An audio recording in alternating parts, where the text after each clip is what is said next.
반갑습니다. 오늘 주시는 하나님 말씀 보도록 하겠습니다. 말씀은 마태복음 13장 44절 한 절 말씀이 되겠습니다.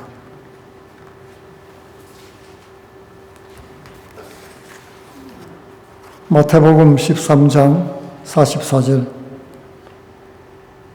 다 같이 우리 함께 읽어보도록 하겠습니다. 시작. 천국은 마치 밭에 감추인 보화와 같으니 사람이 이를 발견한 후 숨겨두고 기뻐하여 돌아가서 자기의 소유를 다 팔아 그 밭을 사느니라. 아멘. 세상 모든 사람들은 행복해지기를 원합니다. 우리 그리스도인들도 마찬가지죠. 행복이 무엇일까요? 영어로는 happiness 그렇게 얘기하죠. 근데 이 말은 원래 happiness에서 왔다고 합니다. happen이라는 뜻은 우연히 발생하다는 뜻이지요. 행복은 노력한다고 하는 것이 아니라 살다가 우연히 만나는 것인지도 모릅니다. 오늘 본문의 비유도 우연히 만나게 된 행복한 장면을 볼 수가 있습니다. 본문은 한 사람이 밭에 감추인 보화를 발견했다고 기록하고 있습니다. 여기서 발견했다 하는 말은 이 사람이 보화를 찾으려고 노력을 했다는 뜻이 아닙니다. 오히려 우연히 발견했다는 인상을 강하게 주고 있는 것입니다. 그래서 천국이라는 보물의 발견은 우연히 주어진 선물과도 같은 것입니다. 우연스러워 보이는 하나님의 선물이라는 것입니다. 어느 날 예수님은 천국은 마치라고 하시면서 7개의 비유를 말씀했습니다. 마치 천국이라는 행복을 7가지 다양한 모습으로 선물한 것과 같은 것입니다. 그 중에 하나가 오늘의 비유의 말씀입니다. 남의 밭에 감추인 보화를 발견한 사람이 그 보화를 다시 숨겨두고 가서 자신의 소유를 다 팔아서 그 밭을 샀다는 이야기입니다. 그리고 기뻐했다고 했죠. 이 비유의 주인공은 보화를 발견했을 때부터 기뻐했습니다. 보화를 소유하기 전부터 기뻐하고 보화를 완전히 자신의 것으로 만드는 소유하는 그 과정 중에도 기뻐하고 행복했다는 것을 알 수 있습니다. 이런 일은 오늘날에도 있습니다. 1867년 제정 러시아 때 경제가 어려워지자 러시아는 알래스카 땅을 미국에 팔아버렸죠. 쓸모없는 얼음 땅이라고 생각을 하고 아주 값싸게 720만 달러에 미국에 팔아버렸습니다. 미국은 처음에는 비싸게 주고 샀다고 생각도 했지요. 그러나 그 가치 이상인 것을 알아보았던 것입니다. 그 황폐한 불모지에서 모피와 천년광산 그리고 풍부한 의장을 보았던 것입니다. 그리고 실제로 1929년에는 큰 금광이 알래스카에서 발견되었습니다. 그리고 1968년에는 96억 배럴이나 되는 엄청난 유전이 발견되었던 것입니다. 러시아는 알래스카의 가치를 알지 못했기 때문에 땅을 치고 통곡할 실수를 한 것입니다. 그러나 미국은 그 가치를 알아보았기 때문에 그 안에 감춘 보화를 얻을 수가 있었던 것입니다. 그런데 이 비유의 말씀에는 2가지 문제가 있습니다. 그 하나는 땅속에 숨은 보화를 알아보지 못한 주인을 속였다는 것이 그 하나입니다. 그리고 다른 하나는 이 천국 보화를 위해서 모든 것을 쏟아붓는 그런 삶이, 그런 인생이 가능한가, 그리고 그 가치가 있는가 하는 염려와 불안이 있는 것입니다.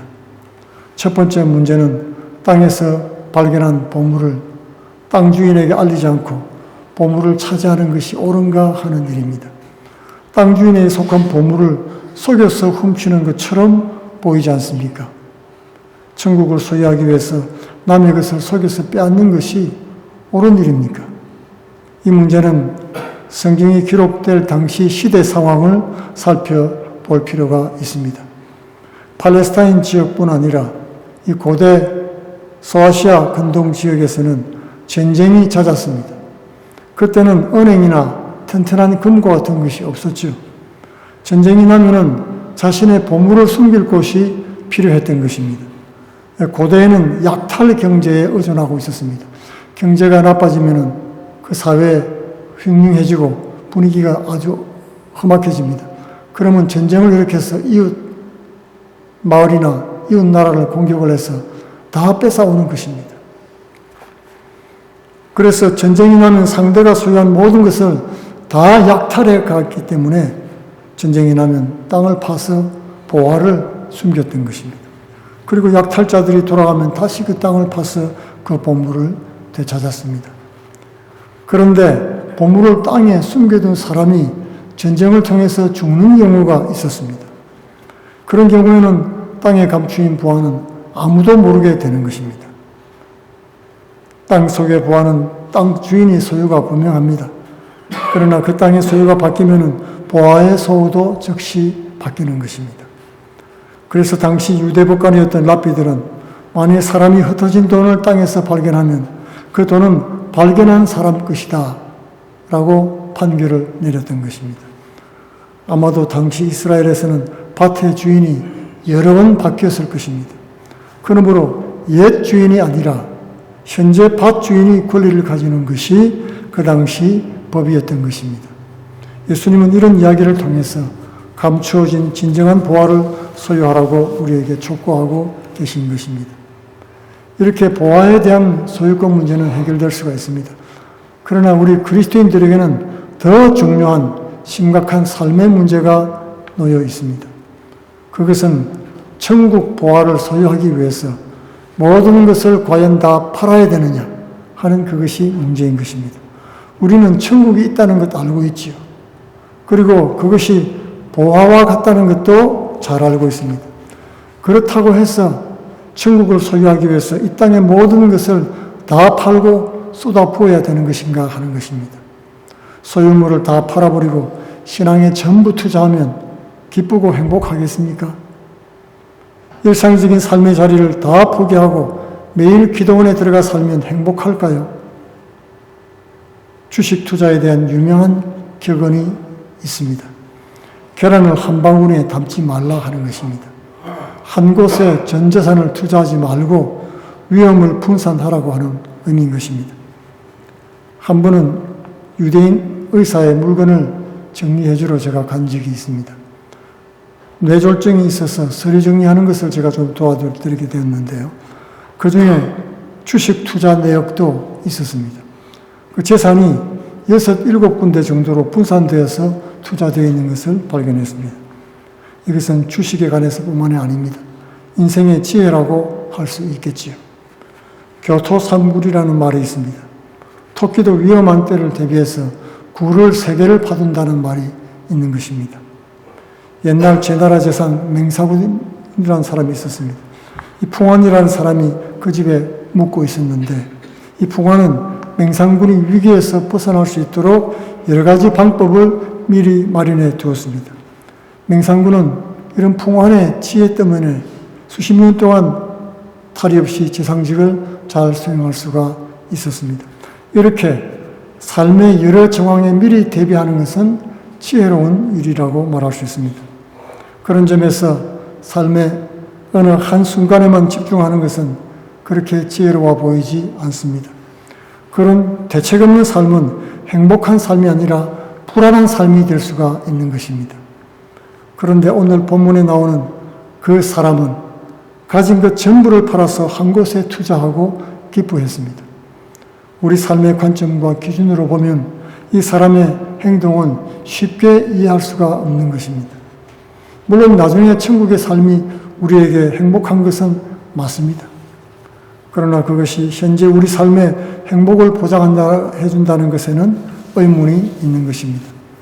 천국에 가는 것은 행복한 일이지만 천국 가기 위해서 현재 내 삶을 다 포기하고 내어놓는 것이 행복한 삶을 가져다 준다고 확신하기에는 어렵다는 것입니다. 이 비유에서 분명히 해야 될 것이 한 가지가 있습니다.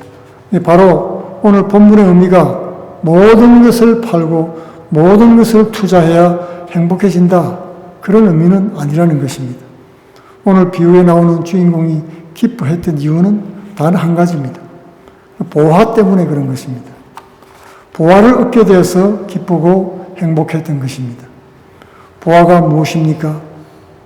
오늘 예수님의 비유에 천국은 마치라는 말씀을 통해서 보면은 보아는 분명히 천국입니다. 천국은 다른 복음서에서는 하늘나라로 번역이 되어 있고 또 하나님 나라라고 기록되어 있기도 합니다. 일반적으로 천국, 하늘나라, 하나님 나라는 다 같은 말입니다. 다만 마태복음은 유대인을 위한 복음이기 때문에 유대인들은 하나님이란 말을 자기 입으로 잘 쓰지 않지요. 그래서 천국이란 말로 대신해서 쓴 것입니다. 하지만 천국은 앞으로 소유하게 될 하늘나라뿐만 아닙니다. 지금 우리 가운데 임한 하나님 나라로 이해를 해야 오늘 이 비유의 내용이 더욱더 확실해지는 것입니다. 하늘나라 천국은 앞으로 임할 나라입니다. 그러나 하나님 나라는 현재 우리 가운데 성령으로 임재해 계신 나라를 말하고 있는 것입니다. 하나님 나라는 지금 하나님께서 우리의 왕이 되시고 통치하고 계시는 것을 의미하는 것입니다. 이런 점에서 분명해지는 것은 하나님 나라인 보화를 소유하는 것은 미래의 사건이 아닙니다. 현재 내 삶의 주인 되신 하나님과 동거한다는 것을 의미하고 있는 것입니다. 지금 내가 하나님의 통치 안에 거하는 삶을 산다는 뜻입니다. 천국은 하나님의 통치하는 나라입니다. 하나님이 나를 통치하기 위해서는 내가 반드시 해야 될 일이 한 가지 있습니다. 그것은 바로 하나님께 내 모든 소유를 이전하는 것입니다. 하나님께서 내 삶의 모든 소유권을 다 가져야 하나님이 내 삶을 주관하고 통치할 수 있게 되는 것입니다. 그렇지 않습니까? 내가 내 소유권을 콱 틀어지고 있으면 하나님은 내 인생을 통치할 수가 없게 되는 것입니다. 그러므로 보화를 발견한 사람이 자신의 모든 것을 다 팔고 자신의 소유를 다 내려놓고 하나님 나라로 등기 이전했다는 것을 알 수 있습니다. 하나님 나라는 하나님이 통치하는 하늘나라 천국인 것입니다. 하나님 나라 안에서 하나님의 통치를 받는 백성은 더 이상 염려 걱정이 없다는 것입니다. 시편 23편에 보면 다윗은 사망의 음침한 골짜기를 지나갑니다. 그런데 주의 지팡이와 막대기가 나를 안위하시고 그 발걸음을 지켜주십니다. 그래서 그의 시편은 평안하고 행복한 것입니다. 요셉은 노예로 팔려가고 감옥에 갇혔습니다. 그런데 하나님이 함께 하심으로 어디에서나 그의 삶을 다스려 주셨습니다. 하나님께서 함께 하시는 그의 삶은 형통했습니다. 하나님의 다스리시는 하나님 나라가 우리 삶의 보화라는 것을 기억하시기 바랍니다. 하나님이 다스리는 곳이 하나님 나라입니다. 하나님은 광야에서도 함께 하시고 다스리십니다. 배고픔도 목마름도 하나님이 다스리십니다. 하나님이 인도하시고 보호했기 때문에 광야에서의 삶이 가능했던 것입니다. 그리고 우리를 어느 순간 푸른 초장으로 인도해 주시는 것입니다. 우리의 삶이 항상 행복하지만은 않습니다. 메마른 광야의 시간도 있습니다. 그럴 때 우리가 반드시 해야 되는 것이 있습니다. 그것은 바로 하나님 나라를 사는 것입니다. 내 생각과 경험과 판단을 포기하고 하나님 나라 보화를 소유해야 되는 것입니다.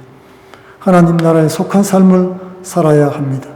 그럴 때 모든 것을 잃는 것 같아도 그리스도의 나라, 하나님 나라의 생수를 경험하게 되는 것입니다. 하나님이 통치하시기 때문에 그렇습니다. 내가 책임지는 인생은 늘 불안하고 두렵습니다. 그러나 하나님께 온전히 맡긴 인생은 세상이 줄 수 없는 기쁨과 행복이 있는 것입니다. 하나님이 다스리는 삶이 행복의 열쇠인 것을 기억하시는 저와 성도 여러분 되시기 바랍니다. 다 같이 기도하겠습니다. 고마우신 아버지,